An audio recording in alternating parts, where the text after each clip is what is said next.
Assalamualaikum warahmatullahi wabarakatuh. Perkenalkan, nama saya Yuyun Elfrina Manjalara, Stambuk A401-19077. Pada kali ini, saya akan mereview mata kuliah Pendidikan Komunitas Asia dari pertemuan 9 sampai 15. Untuk itu, mari kita simak video berikut ini. Materi pertama yang akan saya bahas yaitu sistem pendidikan di negara kawasan Asia Barat. Nah, di sini saya mengambil negara Irak.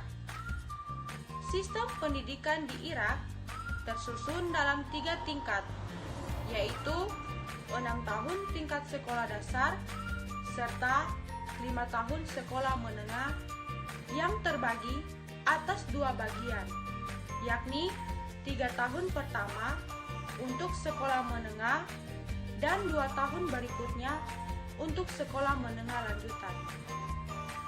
Kurikulum pada sekolah lanjutan pertama meliputi mata pelajaran agama, bahasa Arab, bahasa Inggris, matematika, biologi, fisika, kimia, olahraga, dan menggambar.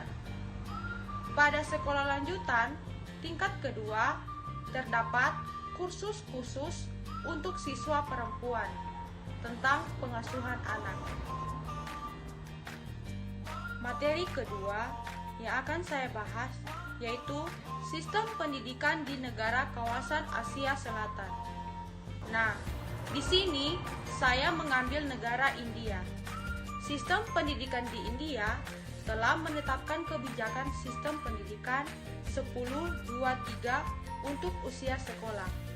Tingkat awal 10 tahun terbagi dalam 3 jenjang, yaitu primari 5 tahun, akhir primari 3 tahun, dan sekondari 2 tahun. Struktur pendidikan sekolah yang seragam tersebut telah diadopsi oleh seluruh negara bagian dan teritori India.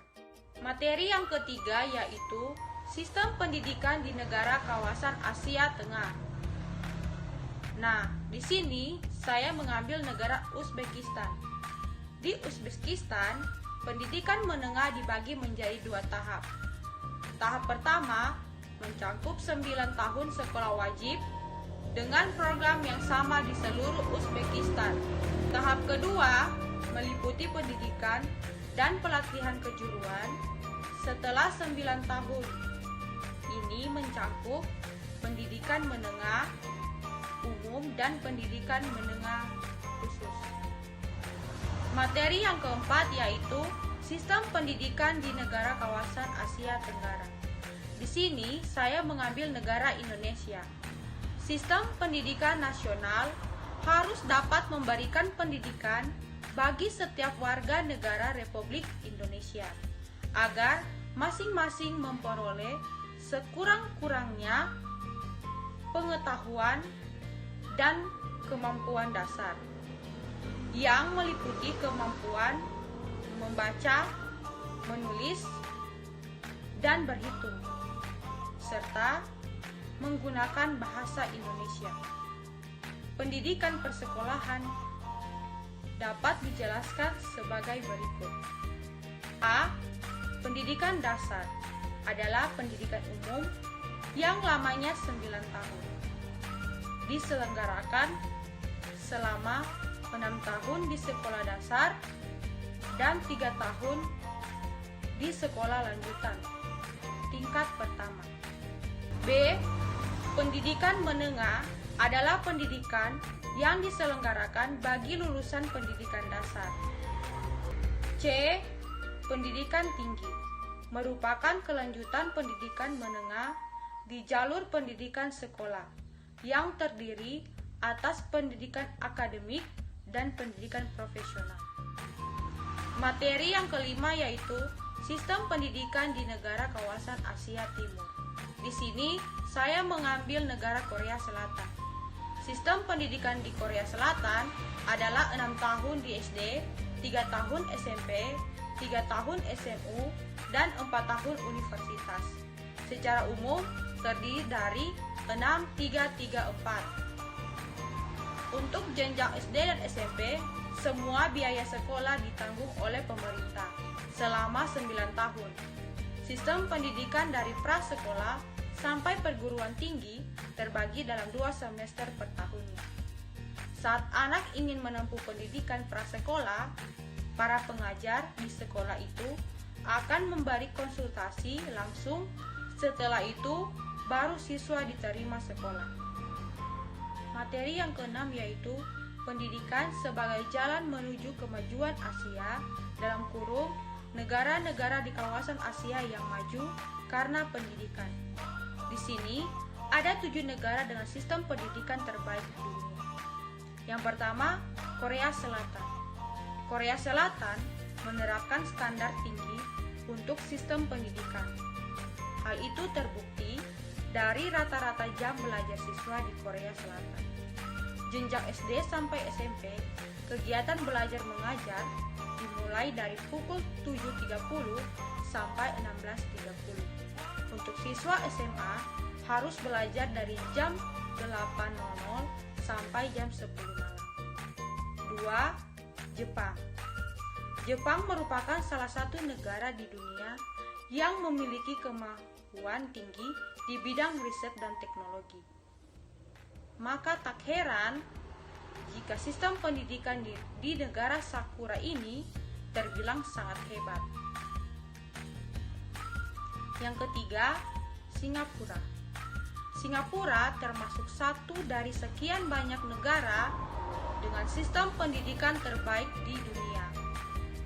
Untuk dunia pendidikan, Singapura memberlakukan standar kurikulum Oxford dan Cambridge.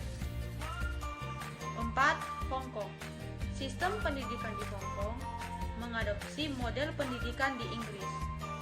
Anggaran pendidikan di negara ini pun cukup tinggi. Menariknya, kurikulum di Hong Kong menerapkan sistem pendidikan berbasis pada fakta dan dunia kerja. 5. Finlandia. Salah satu keunikan kurikulum di negara ini adalah tidak menetapkan ujian nasional sebagai standar kelulusan bagi para siswa. 6. Inggris Raya. Di Inggris, pemerintah membuat kebijakan bahwa pendidikan dasar wajib dimulai dari usia 5 sampai 10 tahun. Selama belajar pun, anak-anak tidak dipaksa harus memahami teori. Bahkan, lebih menekankan siswa pada kemampuan praktik. 7. Kanada. Kalender pendidikan di Kanada diketahui bervariasi antara 180 sampai 190 hari. Jadi, kualitas siswa maupun mahasiswa lulusan dari Kanada sudah tidak diragukan lagi, lebih produktif dan kompetitif. Materi yang ketujuh yaitu One Asia Foundation. One Asia Foundation adalah sebuah organisasi nirlaba yang didirikan pada 21 Desember 2009. One Asia Foundation bertujuan untuk berkontribusi dalam pembentukan komunitas Asia di masa depan. Untuk tujuan ini, yayasan menjalankan dan mendukung berbagai kegiatan yang akan menstimulasi rasa nilai bersama di antara masyarakat Asia dan sekitarnya.